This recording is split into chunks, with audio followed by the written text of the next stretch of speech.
two principles, Principle 18 and Principle 19. One is on the importance of a written constitution. The other is on limiting and defining the powers of government. So as we begin here, let's talk about why the founders felt like it was so important to write down principles of government.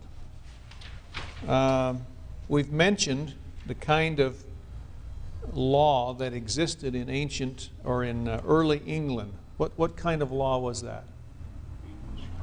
English common law. Very good. And it had one weakness. We say that common law is the law which is what? Common to all the people. So a lot of it doesn't have to be written down. But really, you should write some of it down. And we'll explain what happened in early England. The one weakness of Anglo-Saxon common law is that it was not written down. And to show you that, the early inhabitants of Britain learned a bitter lesson in the great hook date of history. Do you guys like hook dates? Do you know what hook dates are? If you learn hook dates, dates that things happened throughout world history, you can then hook events onto them, and history makes a lot more sense. Most people don't do that. They'll talk about some event that happened, well, somewhere a couple thousand years ago or whatever, and have no idea when it happened. But this is one of the great hook dates of history, 1066. Who can tell us what happened there? The Norman Conquest. That's right. Who were the Normans? Norwegian? No, weren't Norwegians. Normans were people from Normandy. Where's Normandy?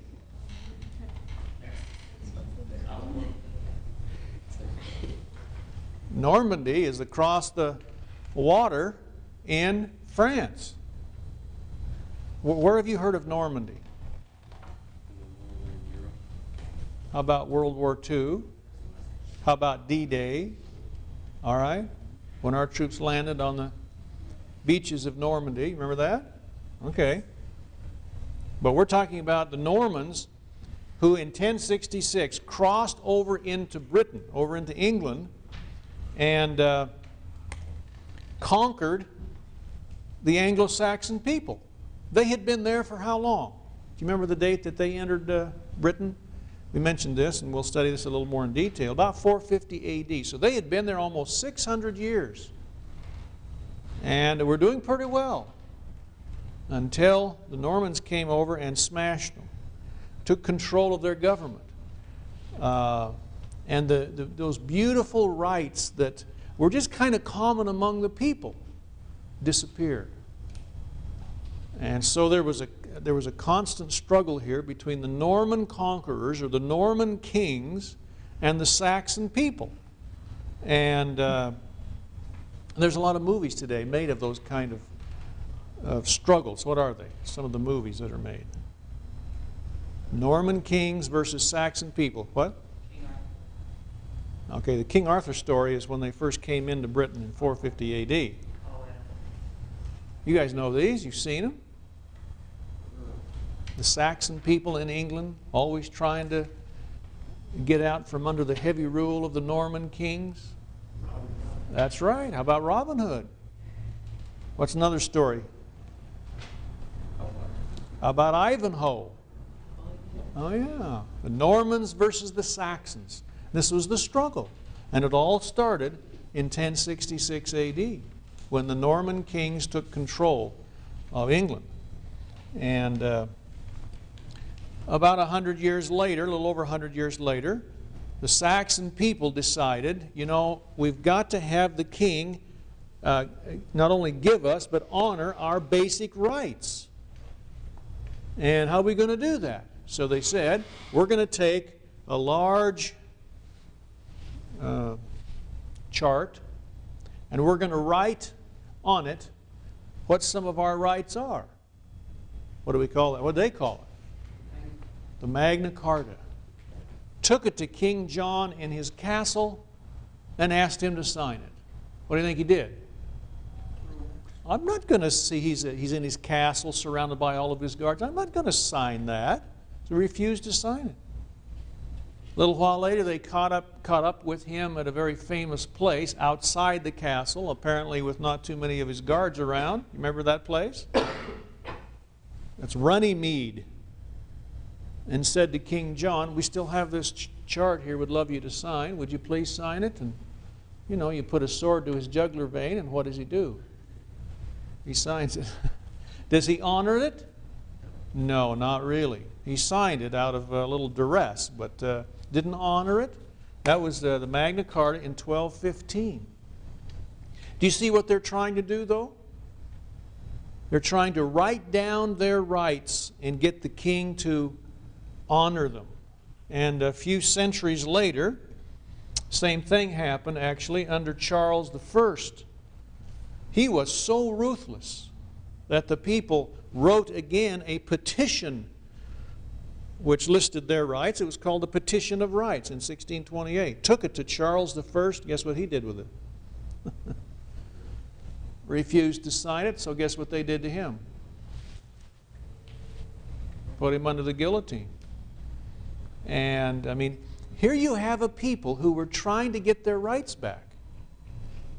And the king, you know what ruler's law is like. You only have the rights I give you. Why should I give you any rights? And the Saxon people are saying, these are rights that we've had from our Creator. But the king would not honor it. Well, next time it happened was the English Bill of Rights. This was Charles II and then James II. And they were so ruthless that basically the same thing happened. They deposed those two. And the people said, nobody can come to the throne of England unless they sign the English Bill of Rights. This was in 1689. And William and Mary finally agreed. Do you see a pattern here, folks? Here's 3 attempts to write down the rights of the people, or some of them, and to get the kings to honor them. Did they ever really do it? Not really. So what did these people eventually have to do? What did they eventually do? After all these centuries of trying to get their rights back because they lost them in 1066, what did they do? They left. They went to where? A new land. Well, we're going to start over. This is great. Now I have some sad news for you folks today. If the same thing happens to us, do you think that might happen? Where we start losing our rights? Oh yes. When you go through this class, you realize how many rights we've already lost. But when we lose our rights, what isn't there? There's no place to go. There's no new land. We are here. So we got a job to do. How many of us have roots in England? Family roots. See, most of us do, right? Did you ever wonder what your ancestors were doing at this time over there? What side they were on? What side were they on? Of course, they were on the good side, the Saxon side, right? They were all Saxons. I don't know. Maybe they weren't. Maybe you go into the Norman king line. But, I mean, these people were really trying to get their rights back. And I don't know if those people would look down on us today and say, hey, we've been through that, what you're going through. Don't let it happen. Well, you ever think about your ancestors like that? You don't have to learn those lessons again. But here we are, thinking that, you know, this is the only time, the first time this has ever happened to a people. And so, you know, it's interesting about England. Out of the 200 countries that exist in the world today, do you know how many of them have written constitutions? What would you guess? 40. 40? How many? 20. Any other guesses? Because that's what they are. You're going to be surprised as I was when I first heard. About 125 at last count had written constitutions. Guess which country still does not have a written constitution? Britain. After all this, they still have not reduced it to writing. principles of government. Parliament basically makes the laws. That's why we call it a unitary republic in England, because Parliament makes laws for any level, and their decrees are final. They have no written constitution to guide them. Okay? Well, let's talk about what happened as it developed in America. From the very beginning, or near the beginning, one of the first groups to come over here were the what? Were the Pilgrims in 1620 on the Mayflower. Those of you who were with us last year, we saw Plymouth Rock and the bay where they sailed into. Before they even got out of that ship, they wrote down some of the rules and some of the rights of the people. We call that the what? Mayflower Compact in 1620. A later group came and settled Boston. These were the Puritans. And who can tell me what colonies were settled by people leaving the Puritan enclave? Some of them left and started new. No, Jamestown was before this. How about Rhode Island under Roger Williams and Ann Hutchinson? How about Connecticut? And they started new things. And the person who founded Connecticut, Reverend Thomas Hooker, when he got to the Connecticut River and founded their colony, he said, now we've got to write down our form of government, which he did. Called it the Fundamental Orders of Connecticut in 1639. And so it's to Reverend Hooker that we attribute the honor of putting together the first written constitution for America, really.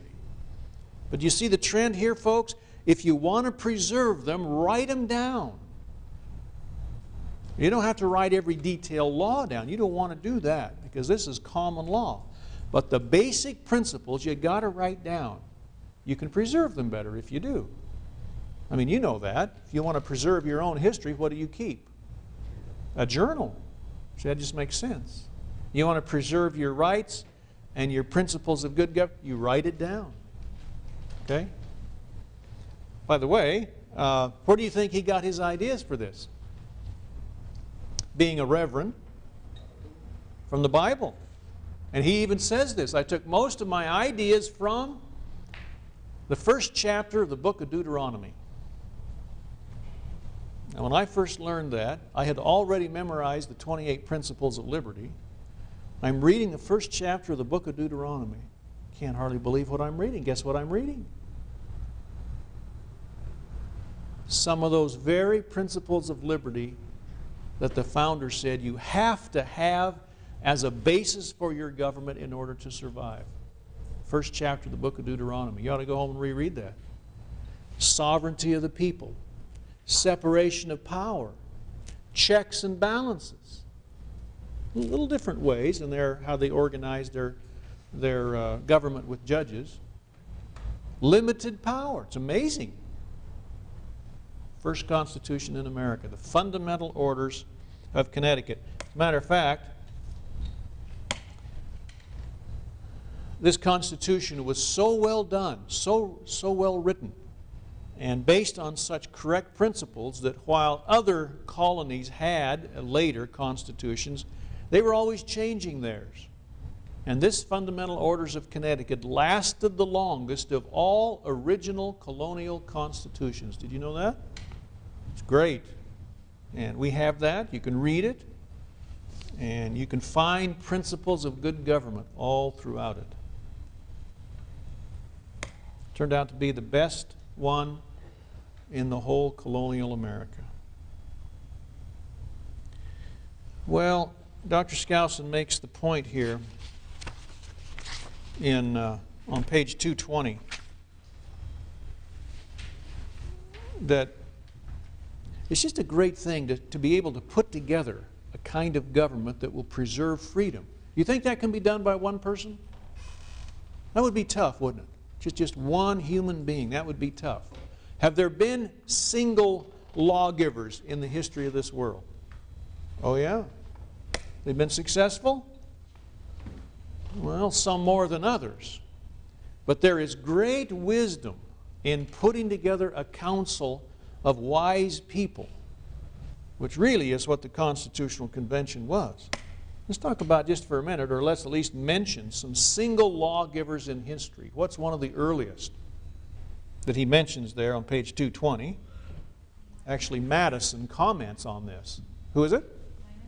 Minos of Crete.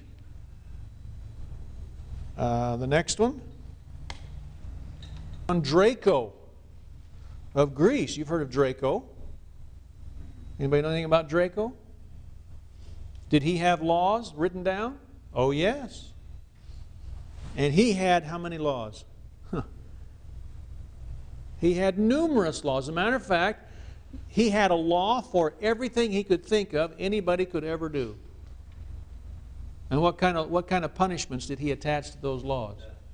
Death for most of them. And all of a sudden, at least at the beginning, there was no crime. You could kill for anything. And the story goes, the legend goes, that Draco was so successful at the beginning that the people honored him, had a big banquet or something for him, and what happened? You know this story? They ran over him because there was a lot of people. There were a lot of people there, and they just honored him so much they threw their cloaks onto him, smothered him to death. But because there was a harsh penalty for every or any activity you could ever do that was wrong, hence the word comes down to us that we hear sometime when an action is very harsh. It's what? Draconian. You've heard of that term? It's draconian. Well, anyway, Draco. Alexander the Great of Greece is a single lawgiver. How about Lenin of Russia? A little after the founders, but the founders would say, you know, we really ought to have government by councils so that we get the wisdom of many.